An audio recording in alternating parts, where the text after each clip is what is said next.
Hey everyone, this is Jamie Pate. Welcome to this video.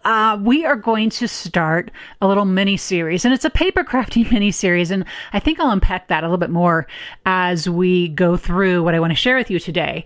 But you can see I have brand new Tim Holtz Holiday Brushstrokes sitting here in my space, and this is the first time I've had a Brushstrokes die from Tim Holtz, and it's been really interesting to kind of unpack it, play with a couple different ideas. And so by way of introducing this brand new die set with this brand new Sizzix chapter, I'm going to be doing a tutorial today and talking about how as well we can use these kind of items in all our paper crafting, whether we are a card maker, a tag maker, even a memory planner page, and especially December albums and just your everyday pages. So also I want to be sure and thank ScrapbookCom for sending me these dies, and you're going to see what else I have here if you follow this series. So let's get started.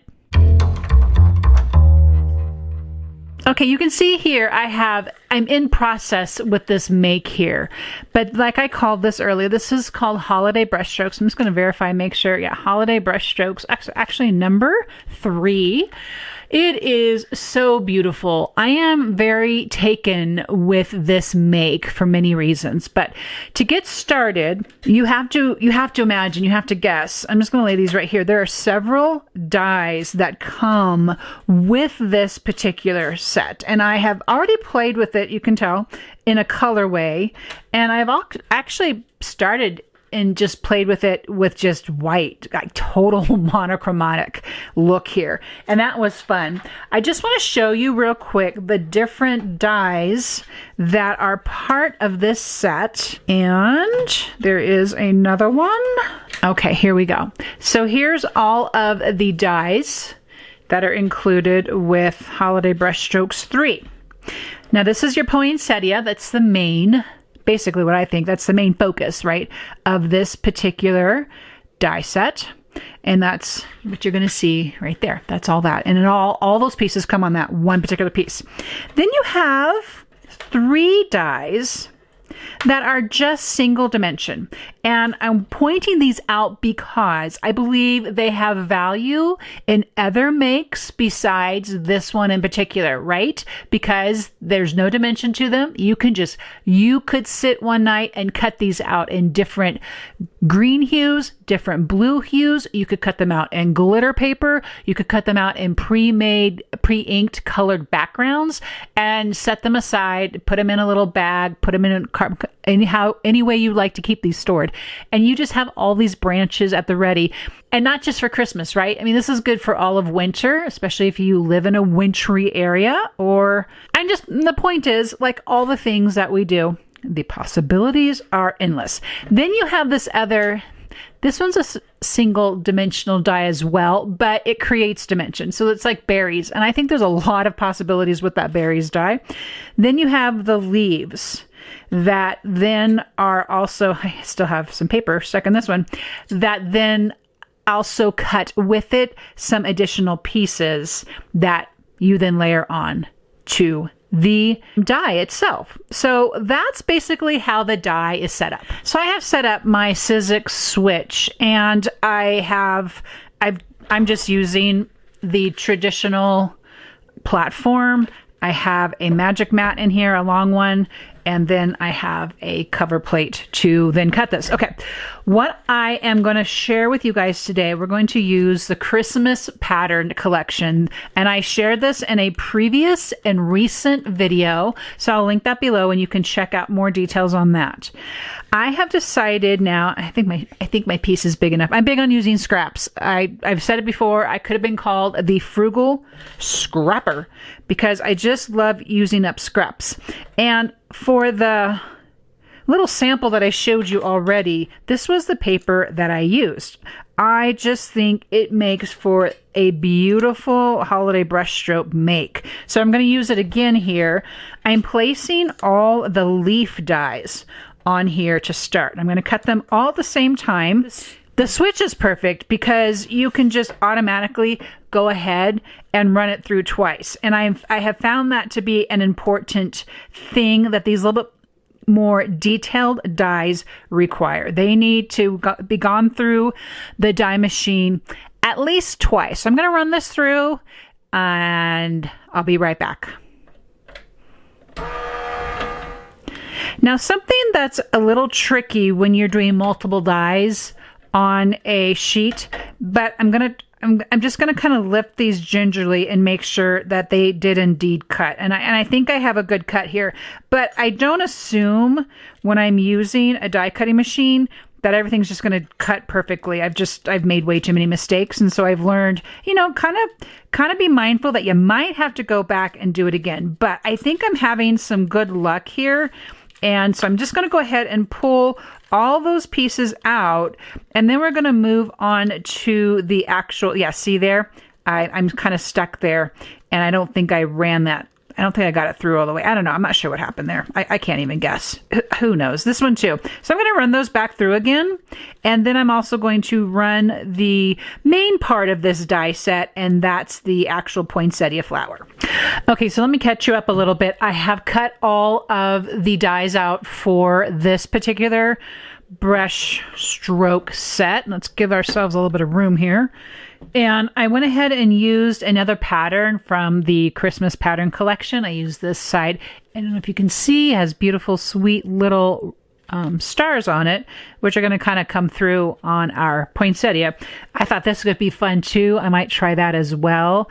And then it has a bit more of like a goldish, tannish kind of stripe through it, and that could be fun to play with as well. So the next thing I want to do is, in playing around with figuring out the best way to layer these layers, one thing I came up with is, it's a really ratty circle punch, but I just want a circle punch out of kind of the same color that I already have, that I'm already using for the leaves here, right? So I'm going to grab some glue, and the next thing I want to do is layer the layers. Now, hopefully you can see this. Do you see the impression, kind of a score line, if you will? That basically is a cheat sheet for your pieces in here. For example, this would go right here. Now, I'm going to go ahead and start putting these in place. I have found already in my pursuit of working these dies that I prefer to add a bit of that's going to be too much there.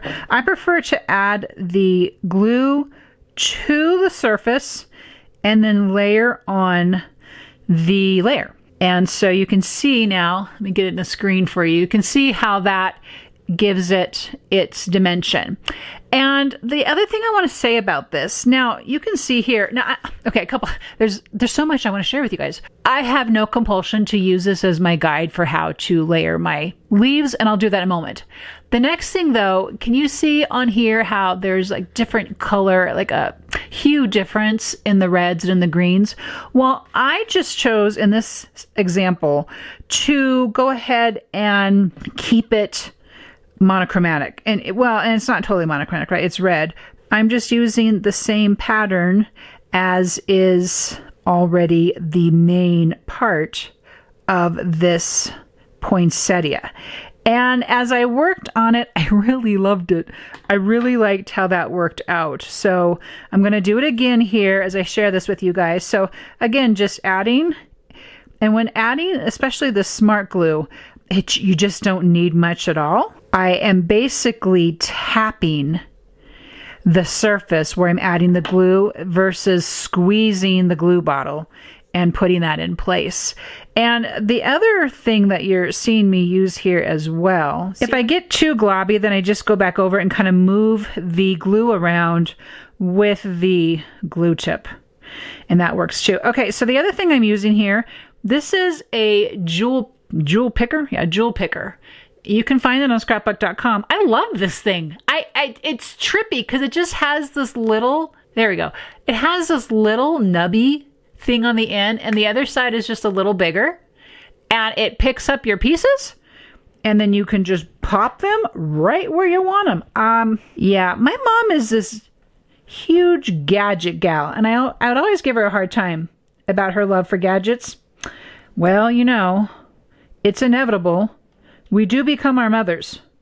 And I'm all about these gadgets now from the crafting world. Okay, now the last piece I have here for the red is that piece in the middle. And it too has an impression as to how this should go on. It goes on just like that. And it has a little hanging out part. So I'm going to put that on next and set this aside. And see, I'm going to set this down, and then that way I can, oops, let's throw it on there. That works too. And here's the thing.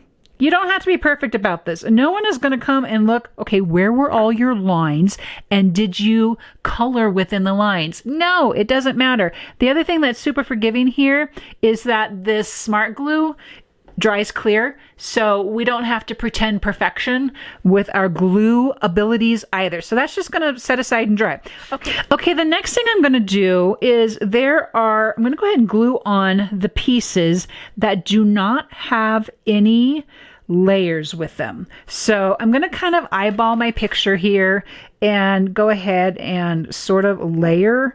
And again, there's no rules here. It doesn't have to look an absolute certain way. So find freedom in that. If this is something that you think you're interested in exploring, are these brushstroke dies, and just enjoy the process. And I'm finding too that with the glue, even the gluing is kind of its own sort of therapy. And I used to hear my kids talk about, God, that's just so satisfying. And I'm like, I don't know what that means. And I finally figured out, oh, I know what that means now. It means that the process of doing a thing brings with it a level of satisfaction. And for me, that's what I'm finding with glue these days. I know that might sound really odd, but it's a true thing. And I bet I'm not alone. Tell me what kind of crafty things just bring you a level of satisfaction. I know for a lot of people that fussy cutting does. And I know for a lot of people, they hate fussy cutting. They just rather not do it. I know for a lot of people, they're not in love with these pieces dies. And that's okay too. I had never done it before. This is my first go at this brushstroke, and they're called brushstrokes because it looks like brushstrokes in the color, right? Which I totally blew that out of the water because I just decided, well, we're not going to do that. We're going to make it monochromatic. It still works though. It's still awfully beautiful in my opinion. But I had never tried this before. And so now to go about this and have a go at it, it's a hoot. This is a complete hoot. I am loving this and enjoying this, and I have more ideas. So as we finish this, when we get to the end of this, and this really doesn't take that long, right? Okay, and here's another thing. You don't have to use every piece on your die. You don't have to. You don't have to do it any way except the way you want to do it. Like, for example, this piece here, I think it belongs here, but it's never going to be seen. I'm not going to worry about putting that in place. I will just make my choices as to what I will put where. And if I think it looks good enough when it's done, I'm going to say, okay, I'm good with that. I feel a sense of satisfaction. I don't think I need to add any more pieces to this. Now, I haven't added this leaf in yet, so I'm going to do that now, and then I'm going to layer its pieces on. And then we can put the crowning portion on, which is the poinsettia. So this is kind of, I think I glued the wrong part. This goes over here. That's fine. I'm going to glue this. I have some open time on this glue, so it's not like I have to hurry and rush and get that in there. So this is going to go here, I believe. And then this goes on here. It's all going to be in place really well. Here we go. This piece goes here, and I already had glue on there. And these bigger pieces are a little easier to pick up by hand. So I'm going to call that good. I have a couple pieces left here. We're calling it good right where it is. Also, another point I'd like to make is that I'm using a craft mat from ScrapbookCom. So even though glue might be getting down here and going over the edges, it's not going to stick. And I like using a craft mat for that purpose. Okay, so I changed my mind. I'm coming back up here and I'm going to layer my poinsettia right there on top. And then something I want us to pay attention to for a moment here. I have what for me is a foundation piece. You don't have to do this. This is just for me. It was a way to build the die up. So that was something that worked. In this particular sample, you can see that a little bit down here. It's not atrocious. It actually looks like it's part of the die. I'm sorry. It looks like it's part of the leaves, right? Because we use the same color. What you can do is come in here and carefully like snip out a pie shape just to where it might be seen from the front. And let me see it. There we go. And now we're not seeing that here. And I'm perfectly happy with that. So that's how I came about layering this. This was a monochromatic approach to it. You can use complementary colors to add the brush strokes part if you would like. I just wanted to share this with you, and let me show you one more thing.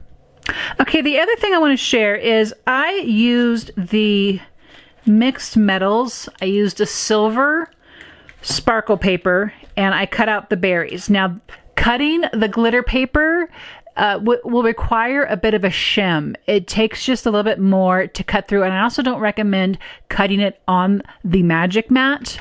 It's just not a hard enough surface. So these guys are going to now, according to our picture, can you see here we have these little berries up here? These can be any color you want. I could have cut them out of the red. I just chose not to. I think too, another idea I had was cutting them out still with either a red or some sort of complementary color, and then coming back in with a pops of color and giving that a little pop of color, just like it says. So I thought that could have been fun too. Something I think I'm realizing, and again, you never know until you try. You never know until you try. That was a commercial when I was growing up. But you don't know a thing until you try it. And I don't know until I saw the poinsettia that I was really like, oh, I really need to try that. I'm a poinsettia fan. I think it's a beautiful part of like real organic Christmas ornament, Christmas decoration. So when I tried it, I did. And here, look again, I'm not using them all. And it works still. But what I really found was this is lovely. And I love layers already. So this for me just played into my love of layering papers and creating elements that have a lot of possibilities. So let's talk about the possibilities for one moment here. One of my theories in making is, a card is a tag, is a scrapbook page, is even an element in a memory planner. I really do believe that whatever can go on a card can go on a tag. So this would be a beautiful card. You could turn it any sort of way. You could have your sentiment here, and that'll be part of another part of the series. This could be a tag. You could do there's these 4x8 tags that are out there. This would definitely find a home on that size tag. And again, you can add a sentiment to it, add a lovely bow at the top, and you have a tag for a gift. You have a tag for a teacher's gift, right? It's just fun and beautiful. So the next thing is, a scrapbook page. This could be on a scrapbook page. You could mat it on a piece of paper like this. You could have the photo sitting right here. You could add sentiment. You could add journaling. I mean, right? I hope you catch what I'm saying here. The opportunities and the making are endless with anything. Dies are our friends. We can do any kind of paper, background, texture. It could be monochromatic for just a monochromatic page, right? So that is what I wanted to share with you today. This is lesson 1. There'll be a couple coming soon. And thank you so much for watching. If you have any questions, I'd love to hear from you in the comments, and I will see you in the next video.